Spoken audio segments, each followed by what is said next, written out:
Hello guys, कैसे हैं आप सब लोग। आज है 16 अप्रैल, टाइम हो रहा है 5:22। आपके सामने बीटीसी का चार्ट खुला हुआ है। ये चार्ट आप 15 मिनट के टाइम फ्रेम पर देख रहे हैं। तो इस 15 मिनट के टाइम फ्रेम पर सपोर्ट आपको दिख रहा होगा 83,585 पर। और अगर मैं रेजिस्टेंस की बात करूँ तो रेजिस्टेंस आपको दिख रहा है 84,208 पर। देखो 15 मिनट के टाइमलाइन पर आपको ना इसमें कुछ ज़्यादा खास अच्छी मूवमेंट देखने को मिल नहीं रही होगी। देखिए जैसे कि यहाँ पर छोटे छोटे आपको यहाँ पर कैंडल्स देखने को मिल रही हैं। जब भी मार्केट में आप कुछ इस तरह की छोटी छोटी कैंडल्स देखिए तो आप समझिए कि मार्केट में किसी तरह की कोई वॉलेटिलिटी नहीं है। ठीक है। एंड देन ट्रेडिंग में आपका जब भी पैसा बनेगा तो पैसा सिर्फ आपका मूवमेंट से बनेगा। जब भी कोई एक अच्छी खासी आपको वॉलेटिलिटी मिलेगी, पैसा तो आपको उसी से ही बनने वाला है। जैसे एग्जांपल के तौर पे सोच लीजिए, आपने इसके इस कैंडल में अगर ट्रेड लिया होता, ठीक है, एंड देन एसएल आपने यहाँ पर लगाया होता, तो फिर आप ना जाने आधे घंटे, 1 घंटे, 2 घंटे तक भी इस ट्रेड को होल्ड करके के रख लीजिए, लेकिन फिर भी आपका यहाँ पर कोई पैसा आपका बनता नहीं, आप प्रॉफिटेबल में नहीं रहते। रीज़न क्या है? रीज़न इसका सिंपल सा, क्योंकि इसके अंदर कोई मूवमेंट नहीं है। ठीक है, वॉलेटिलिटी मार्केट में नहीं होगी तो फिर आपको वहाँ पे पैसा भी नहीं मिलेगा। तो फिर चलिए अब हम 5 मिनट के टाइम फ्रेम पर चलते हैं, क्योंकि ट्रेड तो हमें यहाँ पर 5 मिनट के टाइम फ्रेम पर ही लेना होता है।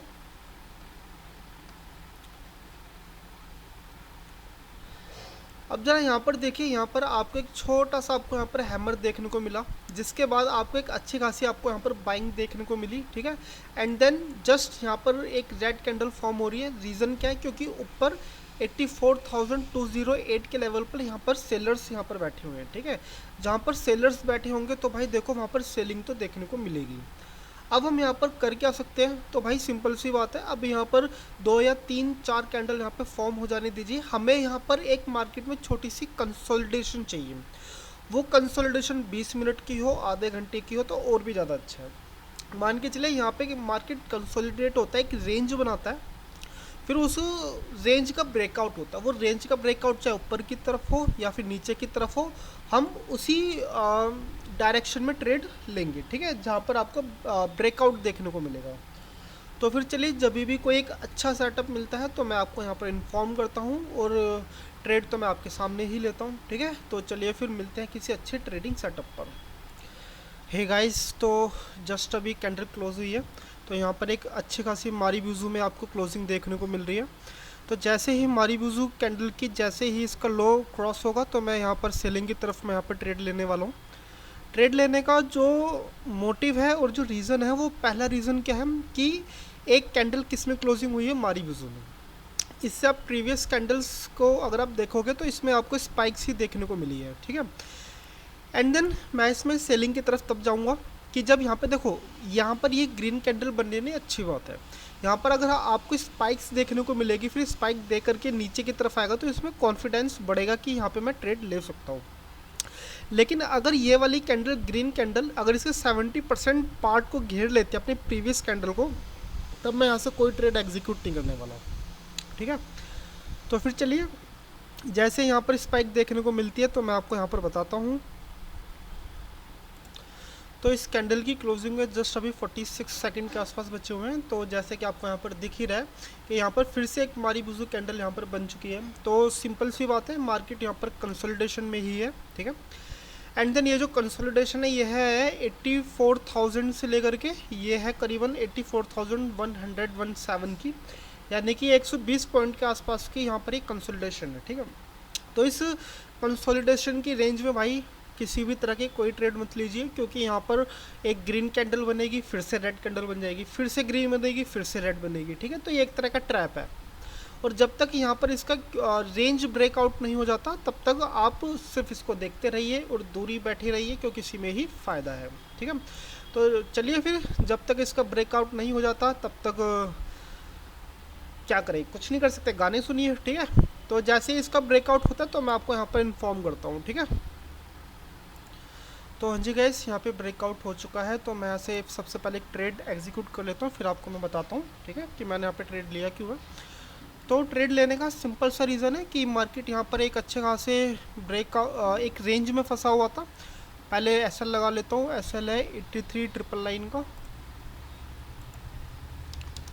ओके, 83 999, ठीक है। एसएल छोटा सा ही है, बहुत छोटा एसएल है, 1.34% के आसपास का एसएल है, ठीक है। तो यहाँ पर मैंने ट्रेड लिया क्यों है, मैं आपसे डिस्कस कर रहा था कि यहाँ पर मार्केट एक रेंज में फंसा हुआ है, ठीक है। जब तक ये रेंज ब्रेकआउट नहीं होगा तब तक कुछ फ़ायदा नहीं है आप एंट्री लोगे। अगर आप बाइंग की तरफ जाओगे तो नेक्स्ट कैंडल आपकी कैसे बन जाएगी, रेड में कन्वर्ट हो जाएगी।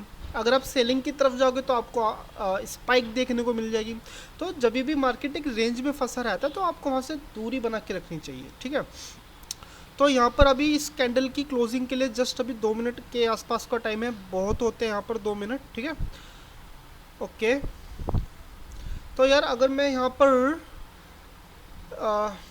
एक रेजिस्टेंस की बात करूँ जहाँ पर थोड़ा सा सेलिंग प्रेशर यहाँ पर बनेगा, वो है 84,208 का लेवल। यहाँ पर आपको थोड़ा सा सेलिंग प्रेशर आपको यहाँ पर देखना पड़ेगा, ठीक है। एंड देन अभी क्लोजिंग के लिए जस्ट 1.5 मिनट के आसपास का टाइम है। अगर यहाँ पर ये कैंडल पूरी तरह से स्पाइक में कन्वर्ट होकर नीचे की तरफ जाती है तो फिर तो यहाँ से बचने का कुछ रास्ता ही नहीं है, ठीक है।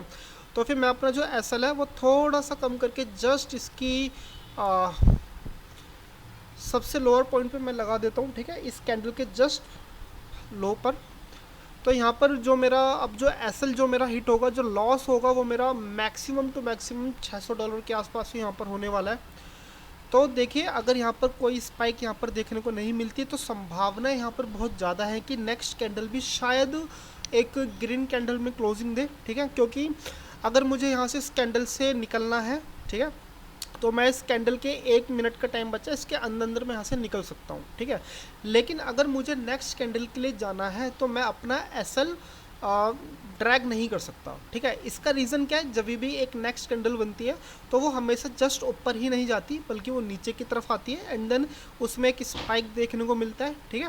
तो अगर आपको यहाँ से निकलना है तो आप इसी कैंडल में निकल जाइए, जैसे कि अगर 10 सेकंड 5 सेकंड बचे तो इसी कैंडल में निकल जाइए, ठीक है।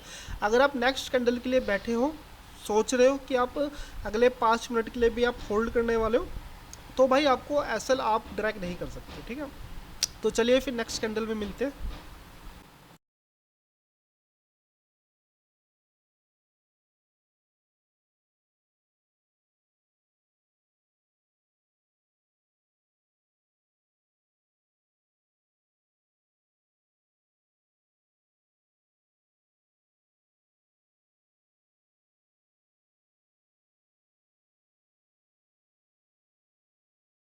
तो नेक्स्ट कैंडल शुरू हो चुकी है and then running profit just अभी $650 के आसपास चल रहा है। यहाँ से क्या है कि अब मैं यहाँ से अपना एसेट ड्रैग कर सकता हूँ। रीज़न क्या है, देखो कैंडल का जो साइज़ है वो काफ़ी अच्छा खासा है, डिसेंट साइज़ है यहाँ पर, ठीक है। लेकिन अगर यहाँ से स्पाइक आती है तो मार्केट फिर कहीं नहीं जाने वाला, ठीक है, फिर तो मार्केट यहाँ से क्रैश ही करेगा। तो फिर चलिए आइए अपना थोड़ा सा प्रॉफिट यहाँ से एक एज मैं यहाँ पर बना लेता हूँ, क्योंकि प्रॉफिट में बैठने का मज़ा ही अलग है यार, ठीक है। तो रनिंग प्रॉफिट जस्ट अभी $1000 चल रहा है। तो चलिए फिर देखते हैं कि हम यहाँ पर कहाँ निकल सकते हैं। अपना एक रेजिस्टेंस ढूंढते हैं कि मार्केट में कहाँ पर सेलर्स यहाँ पर बैठे हुए हैं, ठीक है। तो थोड़ा सा मैं यहाँ पर जूम आउट करके देखता हूँ। तो चलिए 15 मिनट पे चलते हैं, क्योंकि सबसे अच्छा जो आपको सेलर्स का जो आपको जो पॉइंट्स मिलेगा वो आपको 15 मिनट के टाइम फ्रेम पर ही मिलेगा। अभी तो देखो 15 मिनट के टाइम फ्रेम पे तो मुझे कुछ ऐसा रेजिस्टेंस मुझे यहाँ पर दिखाई नहीं दे रहा। ओके ठीक है, तो यार अभी तो रेजिस्टेंस तो बहुत दूर है यार, ठीक है। तो यहाँ पर रख देते, ठीक है। 85,215 के आसपास ये हमारा रेजिस्टेंस हो सकता है। देखो क्या है कि मैं यहाँ से सिर्फ ट्रेल करना चाहूँगा, ठीक है। मुझे नहीं पता कि मुझे यहाँ से कितने पैसे मिलने वाले, कितना प्रॉफिट मिलने वाला है। ये देखो यहाँ पर यार, देखो जब भी ये जो स्पाइक बनती है ना, ये स्पाइक हमेशा ही बड़ी ख़तरनाक होती है, ये देखिए। और जब भी आपको जो इस तरह की स्पाइक देखने को मिलेगी वो आपको हमेशा एक रेजिस्टेंस पे ही देखने को मिलेगी। जैसे कि यहाँ पर देखो मुझे लग क्या रहा था कि यहाँ पर एक अच्छी खासी कंसोलिडेशन हो चुकी है, ठीक है। इस कंसोलिडेशन के बाद एक अच्छा खासा ब्रेकआउट भी देखने को मिला है, लेकिन कुछ नहीं कहा जा सकता क्योंकि आपके पास यहाँ पर सेलर्स बैठे हुए हैं एंड देन सेलर्स ने यहाँ पर स्ट्राइक मारी और देखिए कितनी बड़ी स्पाइक यहाँ पर बनी है। आप हमेशा ध्यान रखिए कि जब भी यहाँ पर स्पाइक बने तो अपने पास कुछ प्रॉफिट रखिए, $100 रखिए, 100 नहीं रख पा रहे 50 रखिए, 10 रखिए, कुछ ना कुछ अपने पास प्रॉफिट रखिए, क्योंकि जब भी कुछ इस तरह की स्पाइक बनती है 70% चांस ये होते हैं कि वहाँ पर स्पाइक बना के मार्केट नीचे की तरफ ही जाता है। ठीक है, अब चलो देखते हैं कि क्या ये सर्वाइव कर पाता है कि नहीं कर पाता है।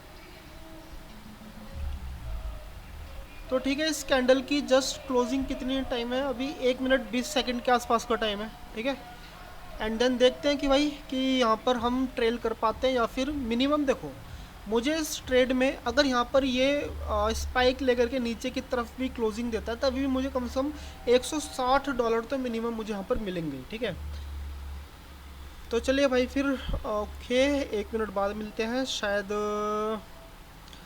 मुझे लग नहीं रहा कि जिस तरह की स्पाइक बन रही है कि सर्वाइव हो पाएगा। ठीक है,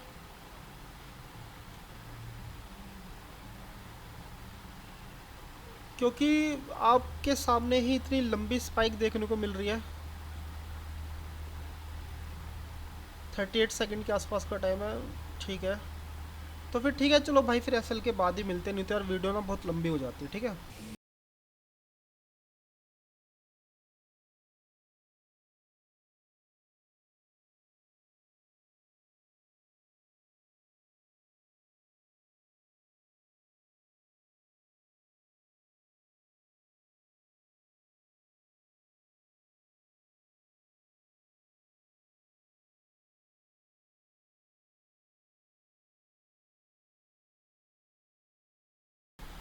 तो जैसे कि आपके सामने यहाँ पर स्टॉप लॉस यहाँ पर हिट हो चुका है। ठीक है, प्रीवियस कैंडल की जो बॉडी शेप देख करके यहाँ पे लग ही रहा था कि यहाँ पर सर्वाइवल बहुत ज़्यादा मुश्किल है। यहाँ पर सेलर्स की एंट्री हो चुकी है एंड देन यहाँ पर आप देख ही रहे हैं, लेकिन क्या आपको यहाँ पर सेलिंग की तरफ जाना चाहिए?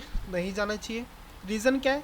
क्योंकि देखो जब भी इस तरह की लंबी लंबी कैंडल्स बनती है ना, तो आपके पास ना एसएल को रखने का कोई आपका ऑप्शन नहीं होता, आपको बहुत बड़े बड़े एसएल रखने पड़ेंगे। अगर आप यहाँ पर, मैं आपको एसएल की बात बताऊँ तो आपको करीबन, नहीं तो अगर आप इस कैंडल पे ट्रेड लेते हो तो आपको इस कैंडल के टॉप पर ही आपको एसएल रखना पड़ेगा, जो कि आपके कैपिटल का 5% से ऊपर का एसएल होगा। ठीक है, तो भाई 5% का एसएल बहुत ज़्यादा होता है कैपिटल पर। आपको ट्रेडिंग सेटअप किस तरह से देखना चाहिए कि आपने जहाँ से ट्रेडिंग सीखी है, ठीक है, आप जिस सेटअप पे काम कर रहे हो तो आप अपना सेटअप बनाओ। आप ये नहीं कि भाई कैंडल्स बनती जा रही है, बड़ी बड़ी कैंडल्स बन रही है तो आप उसी के अंदर ही एंट्री ले रहे हो, इससे चीज़ें नहीं होंगी। ठीक है, अब जैसे कि मैंने अपना यहाँ पर सेटअप बनाया, मुझे किस तरह का सेटअप बहुत ज़्यादा पसंद है कि भाई मार्केट में कंसोलिडेशन हो, कुछ इस टाइप की कंसोलिडेशन का ब्रेकआउट हो, मैं उस ब्रेकआउट के ऊपर ही मैं वहाँ पर ट्रेड लेता हूँ। अब देखो ट्रेड लेने का फ़ायदा मुझे क्या हुआ कि मुझे यहाँ पर अपना एक एज रखने का मौका मिला। मैंने अपना एक एसएल रखा। ठीक है, उस एसएल में जैसे मुझे निकलने का मौका मिला तो मैंने एक एज का प्रॉफिट रखा, लेकिन आप इस लंबी कैंडल पे आप एक एज का प्रॉफिट नहीं रख पाओगे। ठीक है, हो सकता है यहाँ पर फिर से एक स्पाइक देखने को मिल जाए।